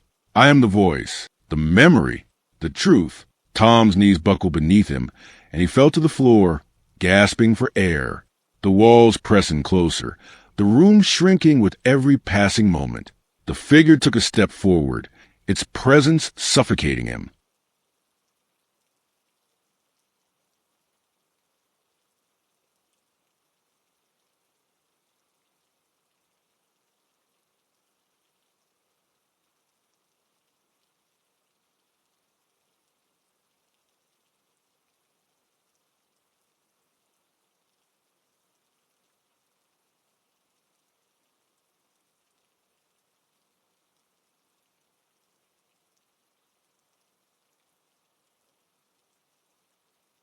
"You were never meant to leave this place. You were never meant to know the truth." Tom opened his mouth to scream, but no sound came. His throat constricted, the very air in the room heavy with dread. He could barely move, his body frozen in place as the figure loomed above him, its shadow enveloping him completely. The radio crackled one final time. The sound was sharp and jagged, cutting through the air like broken glass. And then it played the one thing Tom had feared more than anything, the voice that had been guiding him all along, the one that spoke of memories of truth of the past, spoke his name. Tom. The voice was familiar, but it wasn't the same. This time it was different. This time it felt like a verdict. "Tom, you are the last signal. You were always meant to be the last broadcast." Suddenly, everything clicked into place. Tom's breath caught in his throat as the realization hit him like a bolt of lightning. The station, the voice, it was all connected. Everything that had happened, every strange event, every whispered detail. It wasn't just broadcasting his secrets. It was calling him home. The figure in front of him smiled, a twisted, empty grin that stretched far too wide. It leaned down, its cold, hollow eyes meeting Tom's in a gaze that seemed to see straight through him. "We never leave, Tom. We never leave the station. And now neither will you." Ending scene. Tom's body went cold as the figure reached out, its fingers grazing his face. A shock of icy pain shot through him, but it wasn't physical. It was deeper, into his very soul. The room seemed to close in on him, the walls trembling as if the station itself was alive. Tom opened his mouth to scream, but no sound came. The radio, now louder than ever, continued its garbled, fractured transmission, and then he heard it, something horrifyingly familiar. It was Jason's voice, but it wasn't his brother anymore. It was the same voice Tom had heard earlier, the voice of the station. "Tom, we're waiting for you." The last thing Tom saw was the figure's empty, hollow eyes, watching him with an unsettling calm. The static grew louder, overwhelming him, filling every corner of his mind. The last trace of his consciousness was consumed by the darkness, the static, and the unrelenting pull of the station. And then everything went silent. The broadcast had ended, but Tom was no longer there. The radio station remained, its signal still pulsing in the dead of night, ready to claim its next listener. Story 5. The first time Aaron spotted the man, it was 2:37 a.m., and the cameras had been dead silent all night. The office building had been closed for months, waiting for demolition, but a security firm insisted someone be on site until the end. Aaron never minded the quiet. In fact, he preferred it. But that night, something scratched at the edges of his mind, refusing to let him drift into the half-sleep he usually allowed himself during these boring shifts. The security monitors blinked once, a flicker, barely noticeable. And then, there he was, a figure standing perfectly still in the south hallway, wearing a dark suit, hands at his sides. No movement, no sound. Aaron leaned forward, blinking hard. Maybe it was a trick of the cameras, old wiring, static interference. He reached for the keyboard to zoom in, heart thudding harder than he wanted to admit. The man didn't move, didn't waver, didn't blink. Aaron pressed the intercom button. "Whoever's down there, you're trespassing," he said, trying to make his voice sound steadier than it was. "Identify yourself, or I'm calling the police." The figure remained utterly still. Aaron swallowed, wiped a hand down his sweaty face, and flipped through the other camera feeds. North hallway, lobby, emergency stairwell. Empty. Only the south hallway feed showed the man. A slow unease crept under Aaron's skin. He checked the main door locks again. Secure. No motion sensors tripped. No alarms. He tapped the rewind button to see when the man had appeared, but the footage, it glitched, and when it resumed, the man was closer to the camera. Aaron froze. He hadn't moved. The footage had rewound. And yet, the man was closer now, standing maybe 20 feet from the security office. Aaron's hand hovered over the phone to call his boss, or maybe the cops, but something in him hesitated, something deep and primal, some small, animal part of his brain that screamed, "Don't look away again." Main story. Aaron stared at the monitor until his eyes burned. He stood, grabbing his flashlight, and left the security office with cautious steps, pushing open the heavy door into the dimly lit hallway. His footsteps echoed too loudly against the concrete floors. Every instinct screamed at him to go back, lock the door, call for help, but he didn't. He had a job to do. He approached the south hallway, shining his beam into the dark corridor. The overhead lights were still on, but somehow they didn't seem to touch the corners of the hallway, leaving dark pockets where shadows moved too freely. He swept the flashlight beam left, then right. Nobody. No trace of the man. Aaron blew out a breath and shook his head. Stress, lack of sleep, maybe even something screwy in the building's old surveillance system. Yeah, that had to be it. He returned to the security office and sank heavily into the chair, setting the flashlight on the desk. He flipped the monitor back to the south hallway feed. The man was standing right outside the security office door. Aaron's heart jackhammered against his ribs. His mouth went dry. He instinctively reached for the door handle to lock it, but his hand froze midair. The man on the monitor didn't move, didn't try to open the door, just stood there. Aaron's breathing quickened. He pressed the intercom button again. Voice cracking slightly, he said, "This is your final warning. Leave the premises immediately." No response. He watched, waited, listened for any sound from beyond the door. Nothing. He toggled the security playback, winding it back a few minutes. The footage rewound. The man vanished. The hallway was empty again. Aaron scrubbed forward in the footage. The man reappeared, but farther away this time, in the far end of the hallway. Each time he rewound, the timeline distorted strangely. The man wasn't following the rules of the tape. He seemed to reset farther away, only to step closer whenever Aaron hit play. Closer and closer. Aaron sat back, pulse hammering in his ears. The clock read 3:02 a.m. He tapped into other camera feeds again. Lobby, empty. Stairwell, empty. South hallway, empty. He stared at the door leading to the hallway beyond. No knock, no creak, no sound at all. But in the growing stillness, Aaron became painfully aware of something else. The faintest sound barely audible, like static whispering at the edges of his hearing, coming from the door.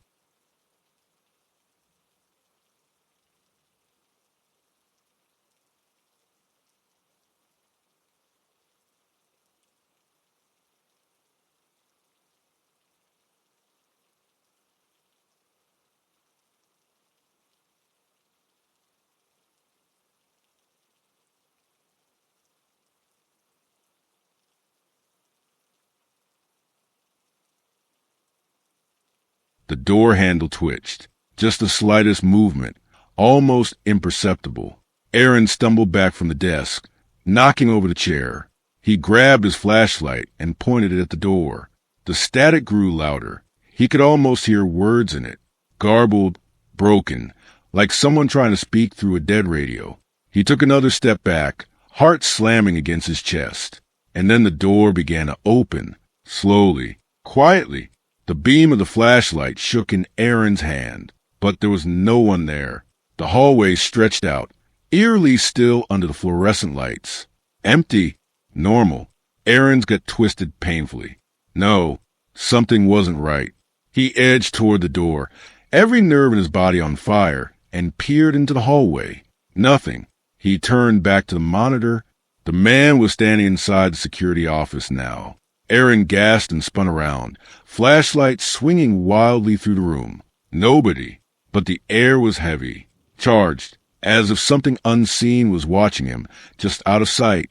The monitors began to flicker, one by one, until every feed was replaced with static, and through the static, a whisper. "You're next." Aaron backed into a corner, clutching the flashlight like a weapon. The static grew louder, filling the room with a deafening roar. And just as suddenly as it had begun, everything went dead. Silence. The monitors went black. Aaron was alone, or so he thought. Ending scene for part 1. Somewhere deep in the building, a door slammed. Aaron's head snapped up. He wasn't alone. Not anymore. In the dead silence of the abandoned building, Aaron heard slow, deliberate footsteps approaching. Measured, inevitable. He strained his ears, heart pounding against his ribs like a frantic drum. The footsteps grew louder, closer. Every primal instinct screamed at him to run, to hide, to escape, but his body refused to move. The footsteps stopped just outside the security office door. Aaron held his breath. A knock, sharp and deliberate, shattered the silence. He pressed his back against the wall, clutching the flashlight tighter. The door creaked open. Aaron raised the flashlight, ready to swing, but no one entered, only the lingering chill of something unseen. The flashlight flickered once, twice, and died. In the pitch black, Aaron heard the whisper again, right next to his ear. "I see you." And then the door slammed shut. Aaron didn't remember falling asleep, but he woke with a jolt, heart slamming in his chest as he gasped for breath. The security office was dark, the air stale and heavy. His flashlight lay useless beside him on the floor. The monitors, once buzzing with static, were eerily blank, black screens reflecting nothing but his own haunted expression. Had it been a nightmare? It had to be. There was no other explanation. There couldn't be. He pushed himself to his feet, joints stiff and aching, and stumbled toward the nearest window. Dawn should have been creeping over the city by now, washing the concrete and glass in gray light. But the world outside was still smothered in thick, unnatural darkness. Aaron squinted into the gloom, searching for any sign of life. Nothing. It was as if the building had been swallowed whole. Main story. The uneasy silence pressed down on him, heavy and suffocating. He forced himself to move, checking the hallway again, sweeping the flashlight's dim beam through the corridors. Still empty. Still silent. Aaron's radio crackled suddenly, making him jump. He snatched it up, pressing the talk button. "Hello? This is Officer Aaron Blake. Is anyone there?" A long stretch of static. Then a voice, faint and broken. "You're already gone." Aaron dropped the radio in shock. It clattered to the floor, the static hissing louder for a moment before falling silent once more. The walls around him seemed to close in. The air grew colder. Breathing became harder. Aaron forced himself to gather his things. He had to leave. Had to get out of the building. Grabbing his keys, he sprinted down the hallway toward the stairwell, his footsteps echoing unnaturally loud in the empty space. Every door he passed seemed to tremble, as if something inside was pressing against him, straining to break free.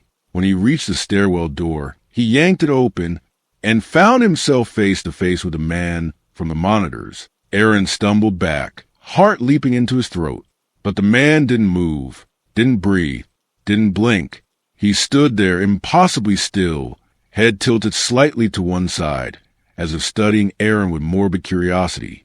Aaron squeezed his eyes shut, willing to figure a way. When he opened them, the stairwell was empty. Only the faint metallic smell of old blood lingered in the air. Aaron's pulse thundered in his ears as he stumbled down the stairs, taking them two at a time. He didn't care about protocol anymore. He didn't care about the job. He just needed to get out. He burst into the lobby, heading straight for the main entrance. The heavy glass doors loomed ahead, and for one brief blessed moment, he believed he was going to make it, until he saw the reflection. The man was behind him, closer than ever. Aaron turned and swung his flashlight wildly. Nothing. But when he looked back at the doors, the building outside was wrong. The city was gone. The streets, the lights, the world he knew, replaced by endless blackness. A void, a cold, endless void. Aaron backed away from the door, heart pounding against his ribs like a drum. His mind reeled, grasping for logic, for some explanation that made sense. This couldn't be real. It couldn't be. He raced back toward the security office, desperate to find something, anything, that could help him understand what was happening. When he returned, he found the monitors flickering back to life, but they no longer showed the office building. They showed Aaron, different versions of him, sitting, sleeping, walking the halls, caught in endless loops of surveillance footage that he had never recorded. In every feed, the man lurked somewhere nearby, sometimes in the shadows, sometimes standing directly behind Aaron, always closer, always watching. Aaron's mouth went dry. His hands trembled. One feed caught his eye, a camera angle he didn't recognize. It showed a narrow, concrete hallway he'd never seen before, lit by a single flickering bulb, and at the end of the hallway, a heavy steel door. Aaron stared at the screen, feeling an invisible thread pulling him toward it. The door was labeled simply, Record Room. Somehow, deep in his bones, he knew if there were answers, they would be behind that door. He hesitated only a moment before setting off, following the map burned into his mind by the monitor's twisted footage. As he moved through the building, the corridors grew unfamiliar, longer, twisting in ways that didn't match the building's layout. The fluorescent lights overhead buzzed and flickered, casting long, shifting shadows across the cracked floors. Aaron's footsteps echoed endlessly. At last, he reached the record room. The heavy door loomed before him, just as he had seen. His hand shook as he reached for the handle. It turned easily, creaking open on ancient hinges. Inside, the room was choked with rows of filing cabinets and dusty shelves, stacks of old tapes, faded photographs, brittle paperwork. Aaron stepped inside, the door creaking shut behind him.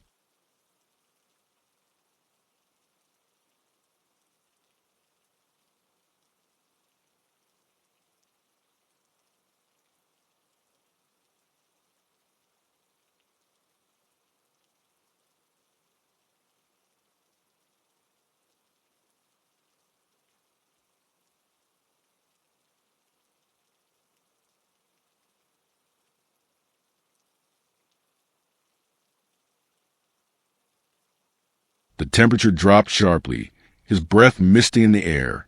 In the center of the room sat a battered reel-to-reel recorder, its tapes slowly spinning. Aaron approached, unable to tear his eyes away. The machine crackled to life, and a voice, his own voice, filled the room. Aaron Blake, born July 12, 1987, died May 5, 2024. Aaron stumbled back, heart pounding in his ears. No, this wasn't right. He was alive. He was alive. The voice continued, calm and cold. Cause of death, exposure to elements following unexplained disappearance during night shift. Body never recovered. Aaron shook his head violently. No, that's not true. I'm right here. I'm not dead. But the room seemed depressing on him, reality warping and bending. He spun around, desperate to escape, and came face to face with the man. This close, Aaron could see that the man's face wasn't right. It shifted and warped subtly, like a mask stretched too thin over something rotten underneath. The man smiled, a terrible, broken smile, and reached for him. Ending scene for part 2. Aaron staggered back, crashing into the shelves. Papers and tapes tumbled around him. He scrambled to his feet, heart hammering in his chest, and fled the room, slamming the heavy door behind him. The hallway outside was no longer the sterile office building. It was endless, a dark, crumbling labyrinth of concrete and shadow. Aaron ran, his lungs burning, but no matter how far he went, the hallway stretched on forever. The fluorescent lights above sputtered and died one by one, plunging him deeper into darkness. Behind him, he heard footsteps, slow, deliberate. The man was following him, closer with every step. Aaron sprinted faster, desperate for any escape. He spotted a faint glow ahead. A door cracked open, spilling pale light into the endless dark. Hope surged in his chest. He barreled toward it, slamming through the door with all his strength, and found himself back in the security office, as if he had never left. The monitors flickered. The man stood inside the room now, reflected in every screen. Aaron turned to run, but the door was gone. The room had no exits. Trapped, hopeless. The man stepped closer and closer, until Aaron could feel the cold radiating off him, could hear the faint, broken whispers bleeding from his shifting, rotting face. Aaron backed into the farthest corner, pressing himself against the wall.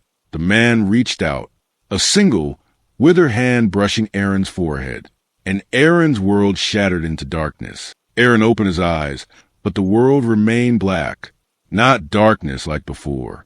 This was deeper, thicker, a living thing pressing against his skin, sinking into his pores. He couldn't feel the floor beneath him, couldn't hear his own breathing. For a terrifying moment, he wondered if he even existed anymore.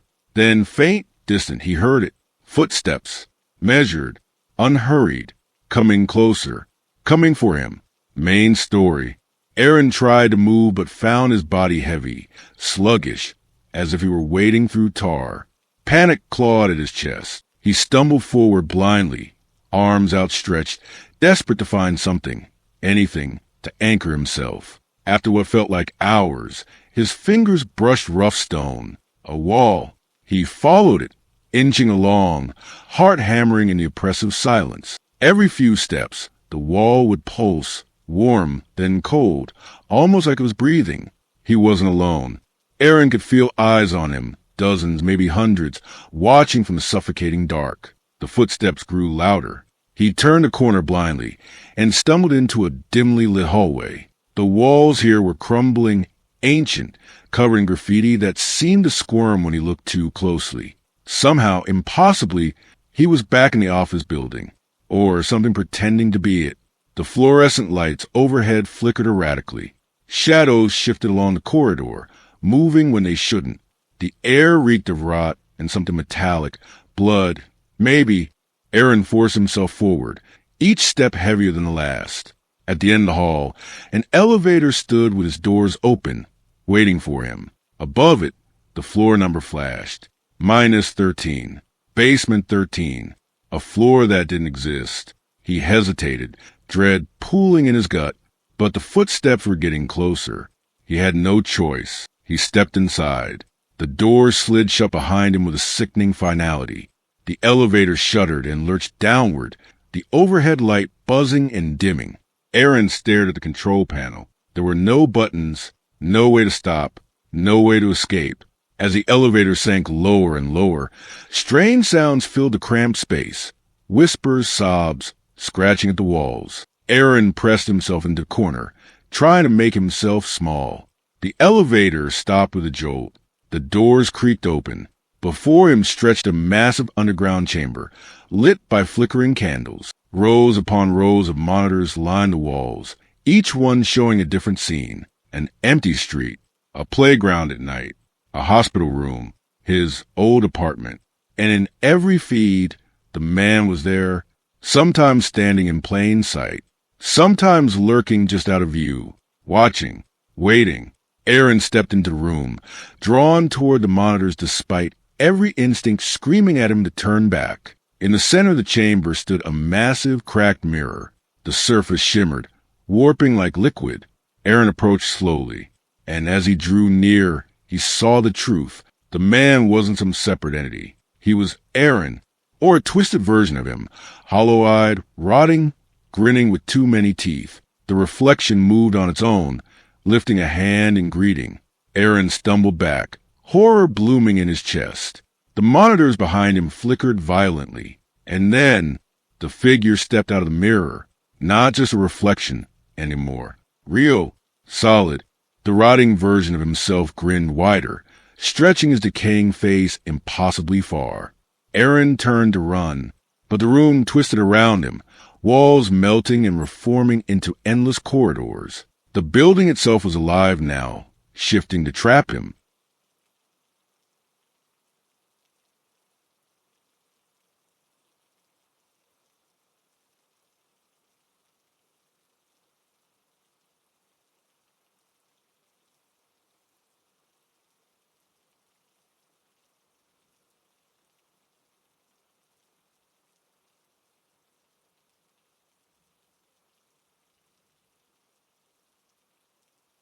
He sprinted through the maze, desperate to escape, but every turn brought him back to the mirror, to the grinning figure that waited with infinite patience. His mind splintered under the weight of it all.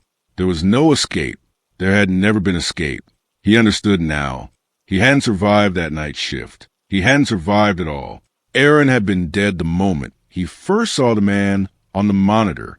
All of this looping nightmare, this endless building, this hell, it was his afterlife, punishment for something he couldn't even remember. And the man, his rotting doppelganger, wasn't there to torment him. He was there to replace him. Aaron fell to his knees, broken. The man approached, kneeling to meet him at eye level. Up close, Aaron could see into the creature's hollow, festering eyes, and in them he saw his own memories, his own sins, the mistakes he had tried so hard to forget. A hit-and-run accident, a body left bleeding out in the street. Aaron, drunk, panicking, driving away into the night. He had never paid for it. Until now, the man reached out, pressing a decaying hand to Aaron's forehead, and Aaron felt himself being pulled apart, piece by piece. His screams echoed into the endless black. Ending scene, final 500 words. Aaron opened his eyes. The world was gray and flickering. He sat behind the security desk once more, the monitors buzzing softly around him. For a brief, delusional moment, he believed it had all been a nightmare, a hallucination. But as he leaned forward, he caught his reflection in the dark screen of the central monitor, and he didn't recognize the face staring back. It was him, but hollowed out, rotting, just like the creature from the mirror. Aaron tried to move, to stand, but his body didn't respond. He was trapped, frozen, a prisoner inside his own decaying shell. On the monitors, the building's cameras flickered. Down in the lobby, a new security guard stepped to the front doors, adjusting his uniform and checking his watch. Fresh, alive, full of hope, Aaron screamed silently, pounding his fist against a glass. The monitors flickered again, and there he was, the rotting, grinning Aaron, waiting just out of sight, getting closer and closer and closer. The new guard would see him soon, would chase him through the halls, would find the mirror, and when he did, the cycle would begin again. Endless, hopeless, inevitable. Aaron watched, powerless, as the monitors went dark one by one, leaving him alone, cold, forgotten, forever. Story complete. As the screens go dark and the echoes of forgotten footsteps fade away, one truth remains: something should never be watched too closely. Thank you for stepping into the shadows with me tonight. If you enjoyed this descent into darkness, don't forget to like, subscribe, and join us again, right here on Mr. DarXnights, where every story is a new nightmare waiting to be told. Sleep tight if you still can.